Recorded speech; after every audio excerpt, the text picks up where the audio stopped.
वाढत्या तापमानामुळे पाणीसाठ्यामध्ये झपाट्यानं घट होते। आता आपण आहोत धाराशिव जिल्ह्यातली सर्वात मोठी जी नदी आहे त्या मांजरा नदीपात्रामध्ये आहेत।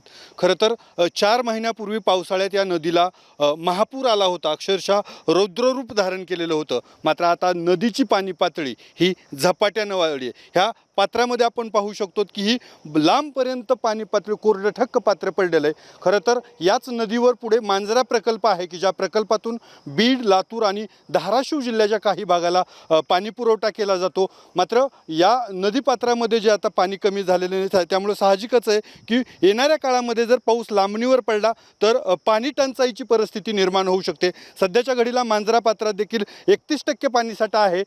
3 जिल्ह्याचा पिण्याचं पाणी असेल किंवा लातूरमधला औद्योगिक भाग असेल काही प्रमाणात याच नदीच्या पाण्यानं ज्यावेळेस मांजरा प्रकल्पावर त्याचं अवलंबित्व आहे। मात्र गेल्या आठवडाभरामध्ये उन्हाचा जो पारा वाढलेला आहे त्यामुळे झपाट्यानं या पात्रामध्ये पाणी पातळीमध्ये घट होतीये। पाऊस लांबला तर नक्कीच पाणी टंचाईचा जो सामना आहे तो येणाऱ्या काळात करावा लागू शकतो। अप्पासाहेब शेळके, एबीपी माझा, धाराशिव, कळंब। एबीपी माझा, उघडा डोळे बघा नीट।